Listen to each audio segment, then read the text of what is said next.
ಎಲ್ಲ ತರಬೇತಿದಾರರಿಗೆ ಈ ದಿನದ ತರಗತಿಗೆ ಸ್ವಾಗತ. Dear trainees, welcomes you all for today classes. ತರಬೇತಿದಾರರೇ, ನಾವು ಅನೇಕ ಮೆಜರಿಂಗ್ ಇನ್ಸ್ಟ್ರೂಮೆಂಟ್ಗಳ ಬಗ್ಗೆ ಈಗಾಗಲೇ ಇಂದಿನ ತರಗತಿಗಳಲ್ಲಿ ತಿಳ್ಕೊಂಡಿದ್ದೀವಿ. ಇನ್ಸ್ಟ್ರೂಮೆಂಟ್ಗಳನ್ನು ವರ್ನಿಯರ್ ಕ್ಯಾಲಿಪರ್ ಇರ್ಬೋದು, ಡಯಲ್ ಟೆಸ್ಟ್ ಇಂಡಿಕೇಟರ್ ಇರ್ಬೋದು, ಮೈಕ್ರೋಮೀಟರ್ಸ್ ಇರ್ಬೋದು, ವರ್ನಿಯರ್ ಬೆವೆಲ್ ಪ್ರೊಟ್ರಾಕ್ಟ್ ಇರ್ಬೋದು, ಎಲ್ಲ ಇನ್ಸ್ಟ್ರೂಮೆಂಟ್ಗಳನ್ನು ನಾವು ನಿರಂತರವಾಗಿ ಮೆಜರಿಂಗ್ ಪ್ರೋಸೆಸ್ನಲ್ಲಿ ಬಳಸ್ತಾ ಇರ್ತೀವಿ. ಕಂಪರೇಟರ್ಸ್ ಇರ್ಬೋದು, ಇವುಗಳನ್ನು ಬಳಸ್ತಾ ಇರ್ತೀವಿ. ಇವು ಲಾಂಗ್ ಟೈಮ್ ಬಳಕೆ ಆಯ್ತಾ ಇದ್ದ ಹಾಗೆ ಇನ್ಸ್ಟ್ರೂಮೆಂಟ್ನಲ್ಲಿ ವಿಯರ್ ಅಂಡ್ ಟಿಯರ್ಸ್ ಆಗ್ತಕ್ಕಂಥದ್ದು, ಕೆಲವು ವ್ಯತ್ಯಾಸಗಳಿಂದ ಮೆಜರ್ಮೆಂಟ್ ವೇರಿಯೇಷನ್ಸ್ ಆಗ್ತಕ್ಕಂಥ ಸಾಧ್ಯತೆಗಳು ಇರುತ್ತೆ. ಇವುಗಳನ್ನು ನಾವು ಕರೆಕ್ಟ್ ಮಾಡಬೇಕಾಗುತ್ತೆ.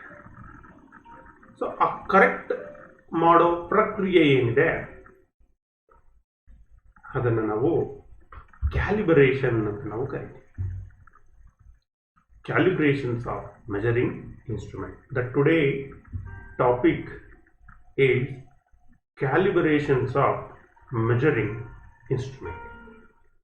At the end of this lesson, we will discuss state the importance of calibrations. ಯಾತಕ್ಕೆ ಕ್ಯಾಲಿಬ್ರೇಷನ್ಸ್ ಅನ್ನು ಮಾಡಬೇಕು ಮತ್ತು state calibration and its procedures. Calibrations ಹೇಗೆ ಮಾಡೋದು, ಹಾಗಂದ್ರೆ ಏನು, ಅದರ ಪ್ರೊಸೀಜರ್ಸ್ ಏನು ಅಂತ ನಾವು ತಿಳ್ಕೊಳ್ಳೋಣ. Now let us come to the calibration. ಮಾಪನಾಂಕ ನಿರ್ಣಯ ಅಂತ ಕರಿತೀವಿ.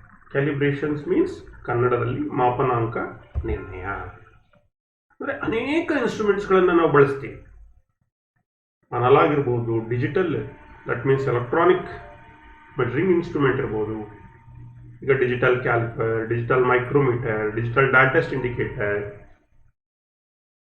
ಇನ್ mechanical dial test indicator, vernier caliper, micrometers, ಇವುಗಳೆಲ್ಲವನ್ನ ನಾವು ನಿರಂತರವಾಗಿ ನಾವು ಬಳಸ್ತಾ ಇರ್ತೀವಿ.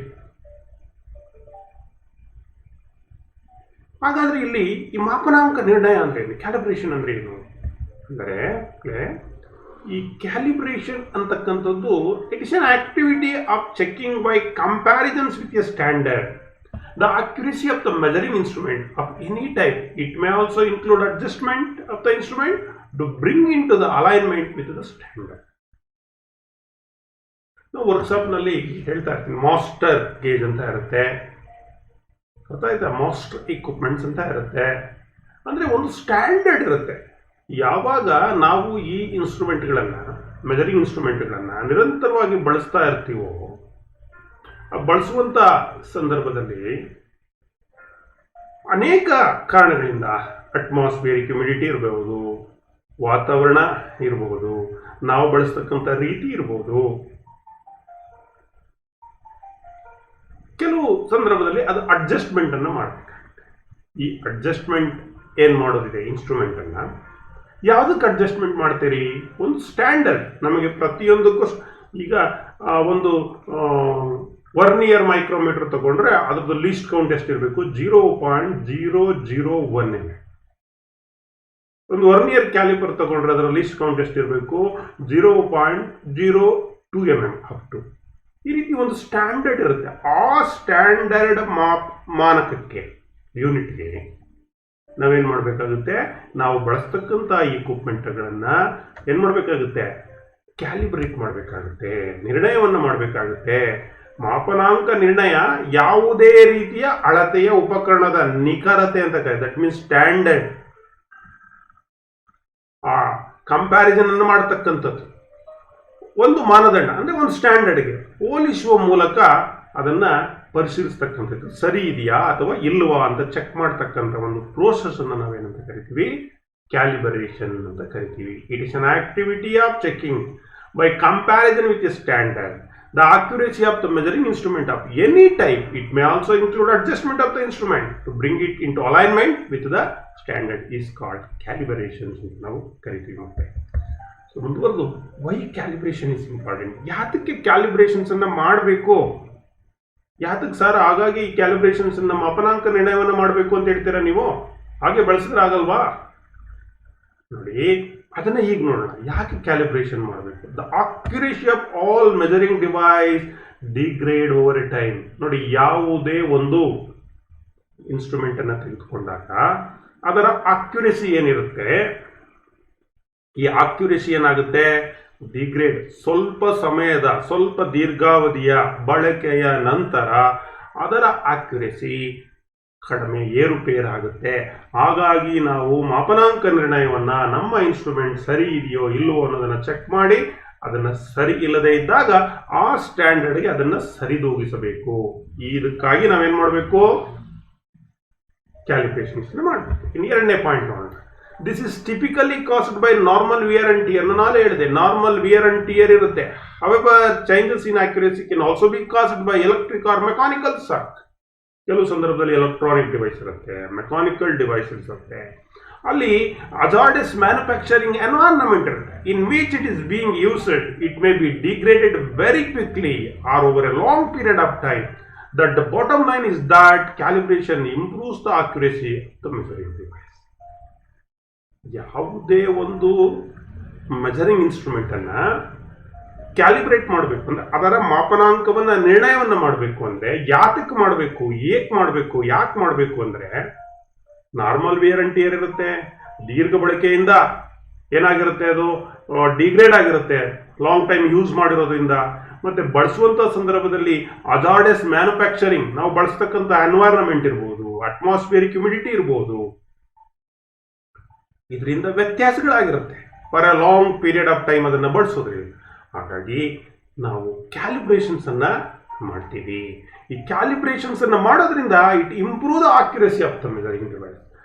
ಮೆಜರಿಂಗ್ ಡಿವೈಸ್ ಅಕ್ಯುರೇಸಿ ಏನಾಗುತ್ತೆ? ಇಂಪ್ರೂವ್ ಆಗುತ್ತೆ. So accurate measuring device improve product quality. ನೋಡಿ, ಯಾವಾಗಲೂ ಅಷ್ಟೇ ಓಕೆ, ನಾವು ಬಳಸ್ತಕ್ಕಂಥ ಇಕ್ವಿಪ್ಮೆಂಟ್ ಎಷ್ಟು ಅಕ್ಯುರೇಟ್ ಇರುತ್ತೋ ಅಷ್ಟು ನಮ್ಮ ಪ್ರಾಡಕ್ಟ್ ಕ್ವಾಲಿಟಿ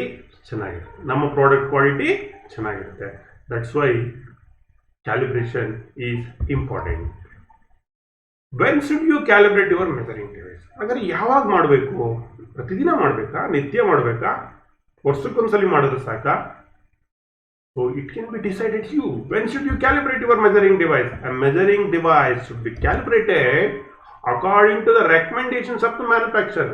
ಒಂದು ಮೆಜರಿಂಗ್ ಇನ್ಸ್ಟ್ರೂಮೆಂಟ್ ಅನ್ನ ನಾವು ಪರ್ಚೇಸ್ ಮಾಡಿದಾಗ ಆ ಮ್ಯಾನುಫ್ಯಾಕ್ಚರ್ ರೆಕಮೆಂಡ್ ಮಾಡಿರ್ತಾರೆ. ಸೊ ಈ ಒಂದು ಇನ್ಸ್ಟ್ರೂಮೆಂಟ್ಗೆ ಈ ಒಂದು ಪೀರಿಯಡ್ ಆಫ್ ಟೈಮ್ನಲ್ಲಿ, suppose for A period of in our, ಎಷ್ಟು ಅವರ್ ಅದನ್ನು ಬಳಸ್ತೀರಿ, ಎಷ್ಟು ದಿನ ನೀವು ಅದನ್ನು ಬಳಸ್ತೀರಿ, ಎಷ್ಟು ಗಂಟೆ ನೀವು ಅದನ್ನು ಬಳಸ್ತೀರಿ, ಅದರ ಆಧಾರದ ಮೇಲೆ ಮ್ಯಾನುಫ್ಯಾಕ್ಚರ್ ಅದನ್ನು ತಯಾರು ಮಾಡತಕ್ಕಂಥ ಉತ್ಪಾದಕ ರೆಕಮೆಂಡ್ ಮಾಡಿರ್ತಾನೆ. ಅದರ ಅನುಸಾರವಾಗಿ ನಾವೇನು ಮಾಡಬೇಕು? ಸ್ಟ್ಯಾಂಡರ್ಡ್ ಜೊತೆಗೆ ಈ ಒಂದು ನಾವು ಬಳಸ್ತಕ್ಕಂಥ ಇಕ್ವಿಪ್ಮೆಂಟ್ ಅನ್ನ ಅಡ್ಜಸ್ಟ್ಮೆಂಟ್ ನಾವು ಮಾಡಬೇಕಾಗುತ್ತೆ. After mechanical or electrical shock, so ನಾವು ಇನ್ಸ್ಟ್ರೂಮೆಂಟ್ ಅನ್ನು ಬಳಸುವಾಗ ಕೆಲವು ಸಂದರ್ಭದಲ್ಲಿ ಮೆಕ್ಯಾನಿಕಲ್ ಅಥವಾ ಎಲೆಕ್ಟ್ರಿಕಲ್ ಶಾಕ್ ಇಂದ ಆಗಿರ್ತಕ್ಕಂಥ ವೇರಿಯೇಷನ್ಸ್ ಇರುತ್ತೆ. ಈ ವೇರಿಯೇಷನ್ಸ್ ಯಾವಾಗ ಆಯಿತು ಅಂತ ನಮಗೆ ಗೊತ್ತಾಗುತ್ತೆ. ಅಂಥ ಸಂದರ್ಭದಲ್ಲಿ ನಾವು ನಮ್ಮ ಮೆಜರಿಂಗ್ ಡಿವೈಸಸ್ಗಳನ್ನು ಕ್ಯಾಲಿಬ್ರೇಟನ್ನು ಮಾಡಬೇಕು. ಸೊ ಈ ಮೆಜರಿಂಗ್ ದಟ್ ಮೀನ್ಸ್ ಪಿರಿಯಾಡಿಕಲಿ ಅಂತ ಕರಿತೀವಿ. ಪಿರಿಯಾಡಿಕಲಿ ಅಂದರೆ ಕಾಲಕ್ಕೆ, ಆನ್ಯುವಲಿ, ಕ್ವಾರ್ಟರ್ಲಿ, ಮಂತ್ಲಿ ಅಂದರೆ ವರ್ಷಕ್ಕೊಂದ್ಸಲನೋ, 3 ತಿಂಗಳಿಗೊಂದ್ಸಲನೋ, 6 ತಿಂಗಳಿಗೊಂದ್ಸಲನೋ ಅಥವಾ ತಿಂಗಳಿಗೆ ಒಂದ್ಸಲನೋ ನಾವೇನು ಮಾಡಬೇಕಾಗುತ್ತೆ? ಆ ಇನ್ಸ್ಟ್ರೂಮೆಂಟನ್ನು ಕ್ಯಾಲಿಬ್ರೇಟ್ ಮಾಡೋದು, ಮಾಪನಾಂಕ ನಿರ್ಣಯವನ್ನು ಮಾಡ್ತಕ್ಕಂಥದ್ದು. ಒಂದು ಸ್ಟ್ಯಾಂಡರ್ಡ್ ವ್ಯಾಲ್ಯೂ ಜೊತೆಗೆ ಅದನ್ನು ಹೋಲಿಕೆಯನ್ನು ಮಾಡಿ ಅಲ್ಲೇನಾದರೂ ವೇರಿಯೇಷನ್ಸ್, ವ್ಯತ್ಯಾಸಗಳು ಇದ್ದರೆ, ಏನಾದರೂ ಅಡ್ಜಸ್ಟ್ಮೆಂಟನ್ನು ಮಾಡಬೇಕಾದ್ರೆ ಅದನ್ನು ಸರಿಪಡಿಸಿ ಮತ್ತೆ ನಾವೇನಕ್ಕೆ ಯೂಸ್ ಮಾಡ್ತೀವಿ? ಮೆಜರ್ಮೆಂಟ್ ಪ್ರೊಸೆಸ್ನಲ್ಲಿ ಬಳಸ್ತೀವಿ. So it is when should you calibrate ಅಂದರೆ according to the recommendation of manufacturers or any mechanical or electrical shock. It can be done periodically, annually, quarterly, monthly, half yearly, Like that, you can calibrate the device. Then what is calibration? ಈಗ already ಹೇಳಿದೆ, calibration is defined as the scientific and systematic method of identification of deviation in an instrument by comparing with a master having higher accuracy and rational traceability. Calibration ಅನ್ನೋದು ಒಂದು ವೈಜ್ಞಾನಿಕವಾಗಿ ಒಂದು ಯಾವುದಾದರೂ errors ಇದ್ದರೆ, deviations ಏನಾದರೂ ಇದ್ದರೆ, errors positive negative ಈ ರೀತಿಯಾದಂಥ ಇನ್ಸ್ಟ್ರೂಮೆಂಟ್ಗಳಲ್ಲಿ ಎರರ್ಸ್ ಇದ್ದರೆ, ಆ ಏನಾದರೂ ಎರರ್ಸ್ ಇದ್ದರೆ ಅಂಥ ಒಂದು ಇನ್ಸ್ಟ್ರೂಮೆಂಟನ್ನು ಒಂದು ಮಾಸ್ಟರ್ ಪೀಸ್ ಅಂತ ಇರುತ್ತೆ, ಮಾಸ್ಟರ್ ಇಕ್ವಿಪ್ಮೆಂಟ್ ಅಂತ ಇರುತ್ತೆ, ಅದ್ರ ಜೊತೆಗೆ ನಾವು ಕಂಪೇರ್ ಮಾಡಿ ಅದನ್ನು ಟ್ರೇಸ್ ಔಟ್ ಮಾಡಿ ಆ ಎರರನ್ನು ಇಂದ ಹೊರಬಂದು ಅಡ್ಜಸ್ಟ್ಮೆಂಟನ್ನು ಮಾಡ್ತೀವಲ್ಲ, that is called calibration. It is totally an activity of correcting the instrument, after the use of long time. It also refers, in other words, calibration means as a checking the integrity of an instrument, alternately ascertaining whether the instrument is fit enough to use it for measurement. ನೋಡಿ, ಈ calibration ಅಂತಕ್ಕಂಥದ್ದು ಇನ್ನೊಂದು ಅರ್ಥದಲ್ಲಿ ನಾವು ಹೇಳಬೇಕಾದ್ರೆ ಆ ಒಂದು instrument fit ಇದೆಯಾ further ಯೂಸ್ಗೆ.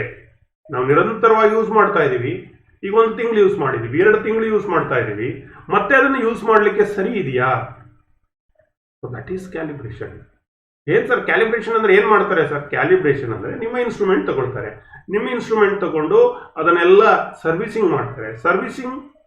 Servicing involve all things, that is oiling, cleaning, adjustment, any wear out part can be replaced or repair. ನಂತರ ಅದನ್ನು ಒಂದು ಸ್ಟ್ಯಾಂಡರ್ಡ್ ಇನ್ಸ್ಟ್ರೂಮೆಂಟ್ ಇರುತ್ತೆ, ಆ ಸ್ಟ್ಯಾಂಡರ್ಡ್ ಇನ್ಸ್ಟ್ರೂಮೆಂಟ್ಗೆ ಅದನ್ನ ಏನು ಮಾಡ್ತಕ್ಕಂಥದ್ದು, ಕಂಪೇರ್ ಮಾಡ್ತಕ್ಕಂಥದ್ದು. That is called calibration.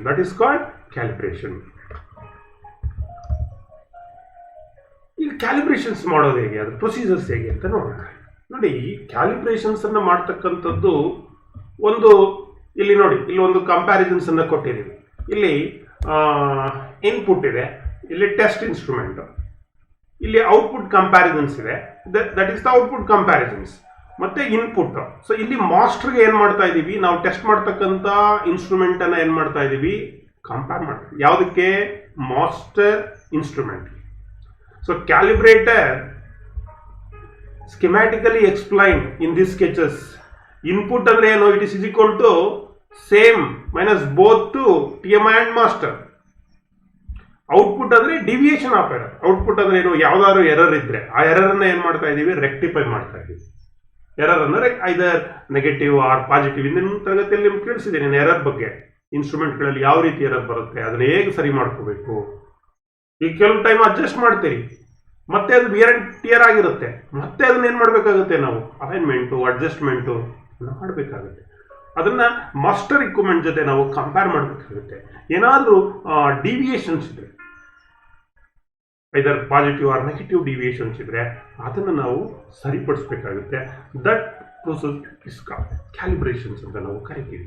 So ಇಲ್ಲಿ the instrument calibration is carried out as per ISS. ಯಾವುದೇ ಒಂದು ಮೆಜರಿಂಗ್ ಇನ್ಸ್ಟ್ರೂಮೆಂಟ್ ಅನ್ನ ನಾವು ಕ್ಯಾಲಿಬ್ರೇಟ್ ಮಾಡಬೇಕಾದ್ರೆ as per ISS, Indian standard specifications published by BIS ಅಂದ್ರೆ ಬ್ಯೂರೋ ಆಫ್ ಇಂಡಿಯನ್ ಸ್ಟ್ಯಾಂಡರ್ಡ್ ಪ್ರಕಾರವೇ ನಾವು ಕ್ಯಾಲಿಬ್ರೇಟ್ ಅನ್ನ ಮಾಡ್ತಕ್ಕಂಥದ್ದು. Which also give the permissible error that can be allowed in the relevant standard for each instrument. ನೋಡಿ, ಯಾವುದೇ instrument ಆಗಲಿ, ಯಾವುದೇ ಒಂದು ಡಿವೈಸ್ ಆಗಲಿ, ನೀವು ಕ್ಯಾಲಿಬ್ರೇಟ್ ಮಾಡಬೇಕಾದ್ರೆ ಅಲ್ಲಿ ನಮಗೆ ಒಂದು ಸ್ಟ್ಯಾಂಡರ್ಡ್ ಡಿವಿಯೇಷನ್ಸ್ ಇರುತ್ತೆ, ಅಂದ್ರೆ ಪರ್ಮಿಸಿಬಲ್ ಎರರ್. ನೋಡಿ, ಯಾವುದೇ ಈಗಾಗಲೇ ನಾನು ನಿಮ್ಮ ಲಿಮಿಟ್ ಅಂಡ್ ಫಿಟ್ಸ್ ಅಲ್ಲಿ ಹೇಳಿದ್ದೀನಿ, ಯಾವುದೇ ಕಾರಣಕ್ಕೂ ಯಾರಿಗೂ ಕೂಡ ಅಕ್ಯುರೇಟ್ ಆಗಿ ಒಂದೇ ಅಳತೆಯಲ್ಲಿ ಕಾಂಪೊನೆಂಟ್ ಅನ್ನು ಪ್ರಿಪೇರ್ ಮಾಡಲಿಕ್ಕೆ, ಮ್ಯಾನುಫ್ಯಾಕ್ಚರ್ ಮಾಡಲಿಕ್ಕೆ ಸಾಧ್ಯತೆ ಇಲ್ಲ. Because of different workers, different machines, different industries ನಾವು ಕಾಂಪೊನೆಂಟ್ ಅನ್ನ ತಯಾರು ಮಾಡ್ತೀವಿ. ಹಾಗಾಗಿ as per bureau of Indian standard ನಮಗೆ ಒಂದು ಪರ್ಮಿಸಿಬಲ್ ಎರರ್ ಅಂತ ಇರುತ್ತೆ, ಡಿವಿಯೇಷನ್ಸ್ ಇರುತ್ತೆ. ಇಲ್ಲೂ ಅಷ್ಟೇ, ಪ್ರತಿಯೊಂದು ಮೆಜರಿಂಗ್ ಇನ್ಸ್ಟ್ರೂಮೆಂಟ್ಗೂ ಒಂದು ಡಿವಿಯೇಷನ್ಸ್ ಇರುತ್ತೆ. ಇಷ್ಟು ಮೈಕ್ರಾನ್ ಇದ್ರೆ ಓಕೆ ಅಂತ ಇರುತ್ತೆ. ಸೊ ಇಲ್ಲಿ ನಮ್ಮ BIS ಬ್ಯೂರೋ ಆಫ್ ಇಂಡಿಯನ್ ಸ್ಟ್ಯಾಂಡರ್ಡ್ಗೆ ಅನುಸಾರವಾಗಿ ನಾವೇನು ಮಾಡ್ತೀವಿ, ಇನ್ಸ್ಟ್ರೂಮೆಂಟ್ ಅನ್ನ ಕ್ಯಾಲಿಬ್ರೇಟ್ ಅನ್ನ ನಾವು ಮಾಡ್ತೀವಿ. Calibration is mandatory in most of the global quality standard and is covered under a special class called measuring system analysis. For automobile industry standard ISO TS 16949. ನೋಡಿ, calibrations mandatory all over the world.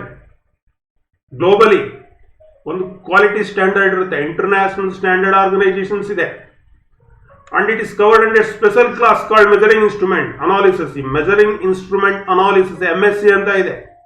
Automobile industry standard ISO ಅಥವಾ TS 16949 ಅಂತೇಳಿ standard ಇದೆ. ಇದರ ಅನುಸಾರವಾಗಿ ನಾವೇನ್ ಮಾಡ್ತೀವಿ, ಈ calibration mandatory ಮಾಡಿ ಕ್ಯಾಲಿಬ್ರೇಟ್ ಅನ್ನು ಮಾಡ್ತೀವಿ.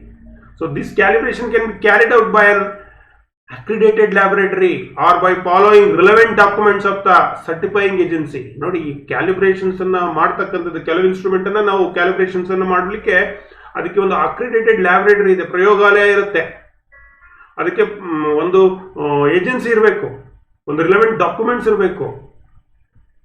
ಅದರಲ್ಲಿ ಒಂದು ನಬಾಲ್ NABL ಅಂತ ಕರಿತೀವಿ. NABL ಇಂಡಿಯಾ ಅಂದ್ರೆ national accreditations board for calibration testing laboratories ಅಂತ. ಇದು ಒಂದು ಏಜೆನ್ಸಿ.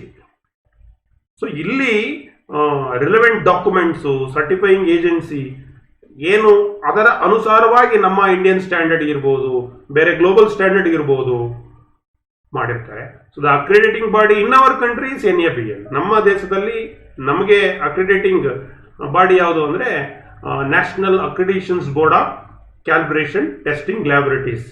ಇದು ನಮಗೆ ಅಕ್ರೆಡಿಟೇಷನ್ಸ್ ಅಂದರೆ ಒಂದು ಸ್ಟ್ಯಾಂಡರ್ಡ್ ಅನ್ನ, ಒಂದು ಮಾನಕವನ್ನ ಫಿಕ್ಸ್ ಮಾಡ್ತಕ್ಕಂಥದ್ದು. Then apart from following the standard specification for calibration of instrument, the environmental conditions of the lab is critical with respect to the temperature, humidity, vibration, proper lighting, magnetic interference, etc. ನೋಡಿ, ಇವೆಲ್ಲದರ ಜೊತೆಗೆ ನಾವು ಒಂದು standard specifications ಏನು ಕ್ಯಾಲಿಬ್ರೇಷನ್ಸ್ ಅನ್ನ, ಒಂದು instrument ಅನ್ನು calibrate ಮಾಡಬೇಕಾದ್ರೆ environmental conditions in respect environmental conditions ಏನು, ಅಟ್ಮಾಸ್ಫಿಯರಿಕ್ ಹ್ಯುಮಿಡಿಟಿ ಇರ್ಬೋದು, ಟೆಂಪರೇಚರ್ ವೇರಿಯೇಷನ್ಸು ಅಥವಾ ವೈಬ್ರೇಷನ್ಸ್ ಇರ್ಬೋದು, ಲೈಟ್ನಿಂಗ್ ಬೆಳಕು ಮತ್ತು ಮ್ಯಾಗ್ನೆಟಿಕ್ ಇಂಟರ್ಫರೆನ್ಸ್ ಇರ್ಬೋದು. ಇವೆಲ್ಲವನ್ನು ನಾವು ಗಣನೆಗೆ ತೆಗೆದುಕೊಂಡು ಕ್ಯಾಲಿಬ್ರೇಷನ್ಸ್ ಅನ್ನು ಮಾಡಬೇಕಾಗುತ್ತೆ. Which are specified in IS 199 for the NABL. ನೋಡಿ, ಇದನ್ನೆಲ್ಲ ಸ್ಪೆಸಿಫೈ ಮಾಡಿದೆ ಯಾವುದರಲ್ಲಿ, ನ್ಯಾಷನಲ್ ಅಕ್ರಿಡೇಷನ್ಸ್ ಬೋರ್ಡ್ ಲ್ಯಾಬೊರೇಟರಿ ಅಂತ ಹೇಳಿದ್ನಲ್ಲ NABL.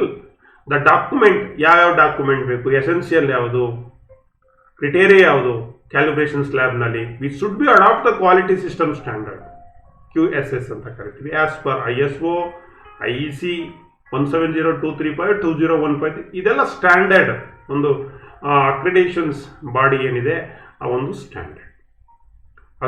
ಅದರ ಪ್ರಕಾರವಾಗೇ ನಾವೇನು ಮಾಡಬೇಕಾಗುತ್ತೆ, ಇನ್ಸ್ಟ್ರೂಮೆಂಟ್ಗಳನ್ನು ಆ ಒಂದು ಮಾನಕಕ್ಕೆ ಅನುಸಾರವಾಗಿ ಕಂಪ್ಯಾರಿಸನ್ಸ್ ಅನ್ನು ಮಾಡಿ, ಆ ಏನು ಡಿವಿಯೇಷನ್ಸ್ ಇರುತ್ತೆ, ಪರ್ಮಿಜಿಬಲ್ ಎರರ್ ಇರುತ್ತೆ, ಅದರ ಅನುಸಾರವಾಗಿ ನಾವೇನು ಮಾಡಬೇಕಾಗುತ್ತೆ, ಕ್ಯಾಲಿಬ್ರೇಟ್ ಅನ್ನು ಮಾಡಬೇಕಾಗುತ್ತೆ. The vital factor in calibration of instrument is the frequency of calibration, which is determined based on the importance and criticality of the measurement process. ಇಲ್ಲಿ ಯಾವುದಾದ್ರೂ ಒಂದು ಇನ್ಸ್ಟ್ರೂಮೆಂಟ್ ಅನ್ನ ನೀವು ಕ್ಯಾಲಿಬ್ರೇಟ್ ಮಾಡಬೇಕಾದ್ರೆ ಅದ್ರ ಫ್ರೀಕ್ವೆನ್ಸಿ ನಾನು ಹೇಳಿದೆ ಆಗಲೇ, periodically, monthly, half yearly, quarterly, hourly. So ಇದು ಯಾವುದ್ರ ಮೇಲೆ ಬೇಸ್ ಆಗಿರುತ್ತೆ, this are all based on the importance of the criticality of the measurement process. ಆ ಮೆಜರ್ಮೆಂಟ್ ಪ್ರೋಸೆಸ್ ಯಾವ ರೀತಿ ಕ್ರಿಟಿಕಲಿಟಿ ಇದೆ, ಅದು ಎಷ್ಟು ಇಂಪಾರ್ಟೆಂಟು ಅನ್ನೋದರ ಆಧಾರದ ಮೇಲೆ ಈ ಕ್ಯಾಲಿಬ್ರೇಷನ್ಸ್ ಪ್ರೊಸೀಜರ್ಸ್ ಅನ್ನು ನಾವು ಡಿಸೈಡ್ ಅನ್ನು ನಾವು ಮಾಡ್ತೀವಿ. To explain how calibration is performed we can use an external micrometer as an example. ಈಗ ನಾವೊಂದು ಮೈಕ್ರೋಮೀಟರ್ನ ಎಕ್ಸಾಂಪಲ್ ಆಗಿ ತೆಗೆದುಕೊಳ್ಳೋಣ. ಈಗ ಒಂದು outside micrometer, that means external micrometer ಅಂದರೆ outside micrometer. Here, accuracy of the scale is the main parameter of calibration. In addition, these instruments are also calibrated for zero error in the fully closed position and flatness and parallelism of the measuring surface, for the calibrations of the scale, a calibrated slip gauge is used, a calibrated optical plat is used to check the flatness and parallelism. ಇಲ್ಲಿ ನಾವು outside ಮೈಕ್ರೋಮೀಟರ್ನ ತೆಗೆದುಕೊಂಡ್ರೆ ಹೇಗಪ್ಪ ನಾವು calibrate ಮಾಡೋದು, first ಇನ್ಸ್ಟ್ರೂಮೆಂಟ್ನ clean ಮಾಡ್ತೀವಿ. Clean ಮಾಡಾದ್ಮೇಲೆ ಎರಡೂ measuring patience, for example 0 to 25 mm outside micrometre ಆದರೆ ಎರಡು ಆನ್ವಿಲ್ ಮತ್ತು ಸ್ಪಿಂಡಲ್ ಅನ್ನ ಹಿಂಗೆ ಕಾಂಟ್ಯಾಕ್ಟ್ ಮಾಡ್ತೀವಿ. ಕಾಂಟ್ಯಾಕ್ಟ್ ಮಾಡಿದಾಗ ಆ ಸ್ಕೇಲ್ ಏನಿದೆ, ಬ್ಯಾರಲ್ ಅಥವಾ ಸ್ಲೀವ್ ಅಂತ ಕರಿತೀವಿ, ಆ ಸ್ಕೇಲು ಮತ್ತೆ ತಿಂಬಲ್ ಮೇಲೆ ಸರ್ಕಂಫರೆನ್ಸ್ ಮೇಲೆ ಏನು ಡಿವಿಷನ್ಸ್ ಮಾರ್ಕ್ ಮಾಡಿರ್ತೀವಿ ಅದು ಕರೆಕ್ಟ್ ಆಗಿರಬೇಕು. ಕರೆಕ್ಟಾಗಿ ಆ ಡಾಟಮ್ ಲೈನ್ಗೆ 0 ಏನಾಗಬೇಕು, ಕೋಯಿನ್ಸೈಡ್ ಆಗಬೇಕು. ಸೊ ಅದನ್ನ ನಾವು ಚೆಕ್ ಮಾಡ್ತೀವಿ. ಕೆಲವು ಸಂದರ್ಭದಲ್ಲಿ ಆ ಮೆಜರಿಂಗ್ ಸರ್ಫೇಸ್ ಕೂಡ ಏನಾಗ್ಬೋದು, ವಿಯರ್ ಅಂಡ್ ಟಿಯರ್ ಆಗ್ಬೋದು. ಸೊ ಅಂಥ ಸಂದರ್ಭದಲ್ಲಿ ನಾವು ಸ್ಲಿಪ್ ಗೇಜ್ ಅನ್ನು ಕೂಡ ಬಳಸ್ತೀವಿ. ನಮಗೆ ಸ್ಲಿಪ್ ಗೇಜ್ ಅನ್ನೋದೇನೋ ಒಂದು ಸ್ಟ್ಯಾಂಡರ್ಡ್. ಸ್ಲಿಪ್ ಗೇಜ್ ಅಂದ್ರೆ it is a precision standard slip, ಅದು ಅಕ್ಯುರೇಟ್ ಸೈಜ್ ಇರುತ್ತೆ. ಅದನ್ನ ಅಲ್ಲಿ ಇಟ್ಟು ನಾವೇನ್ ಮಾಡ್ತೀವಿ, ಯೂಸ್ ಮಾಡಿ ಕ್ಯಾಲಿಬ್ರೇಟ್ ಮಾಡ್ತೀವಿ. ಇನ್ ಕೇಸ್ ಆ ಸ್ಕ್ವೇರ್ನೆಸ್ಸು, ಫ್ಲಾಟ್ನೆಸ್ಸು ಮತ್ತೆ ಪ್ಯಾರಲಿಸಮ್ ಅನ್ನ ನಾವೇನಾದ್ರೂ ಚೆಕ್ ಮಾಡ್ಬೇಕಾದ್ರೆ ಆಪ್ಟಿಕಲ್ ಪ್ಲಾಟ್ ಅನ್ನು ಕೂಡ ನಾವು ಯೂಸ್ ಮಾಡ್ತೀವಿ. ಸೊ ಹಿಂದಿನ ತರಗತಿಯಲ್ಲಿ ನಾನು ಕಂಪರೇಟರ್ಸ್ನಲ್ಲಿ ಆಪ್ಟಿಕಲ್ ಪ್ಲಾಟ್ ಬಗ್ಗೆ ಹೇಗೆ ಯೂಸ್ ಮಾಡೋದು ಅಂತ ಹೇಳಿದೆ.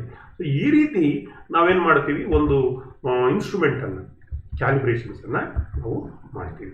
A good calibrated instrument will maintain both precision and accuracy.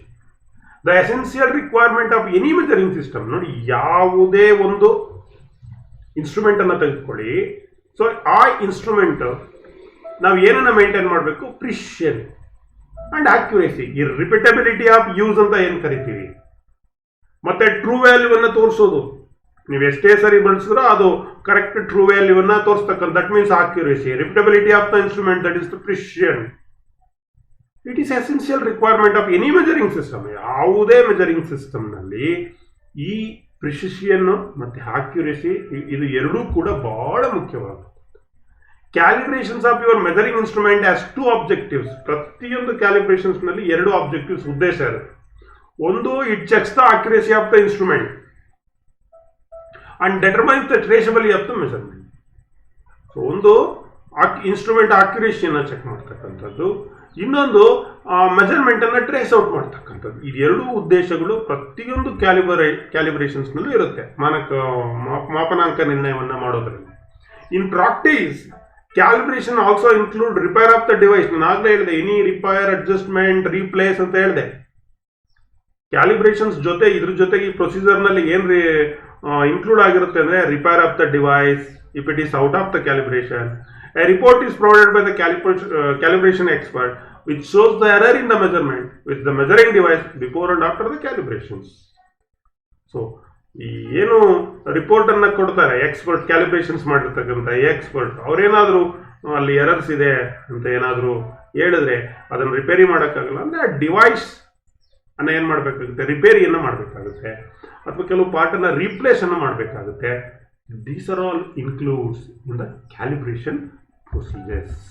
So ಮಕ್ಕಳೇ, ಈ ಒಂದು ತರಗತಿಯಲ್ಲಿ ನಿಮಗೆ ಬ್ರೀಫ್ ಆಗಿ ಮೆಜರಿಂಗ್ ಇನ್ಸ್ಟ್ರೂಮೆಂಟ್ ಅನ್ನ ಕ್ಯಾಲಿಬ್ರೇಷನ್ ಮಾಡೋದು, ಮಾಪನಾಂಕ ನಿರ್ಣಯವನ್ನು ಮಾಡತಕ್ಕಂಥದ್ದು ಅಂತ ಏನು, ಯಾತಕ್ಕೆ ಮಾಡಬೇಕು, ಯಾವಾಗ ಮಾಡಬೇಕು, ಮತ್ತು ಯಾವ ರೀತಿ ಪ್ರೊಸೀಜರ್ ಅನ್ನು ನಾವು ಬಳಸ್ತೀವಿ, ಯಾವ ಸ್ಟ್ಯಾಂಡರ್ಡ್ ಆಧಾರದ ಮೇಲೆ ನಾವು ಈ ಮಾಪನಾಂಕ ನಿರ್ಣಯವನ್ನ calibrations of the measuring instrument ಅಂತ ಕರಿತೀವಿ ಮಾಡ್ತೀವಿ ಅನ್ನೋದನ್ನ ತಿಳಿಸಿದ್ದೀನಿ. So thanks to one and all for hearing us. ಎಲ್ಲರಿಗೂ ಧನ್ಯವಾದಗಳು ಮಕ್ಕಳೇ. ಶುಭವಾಗಲಿ.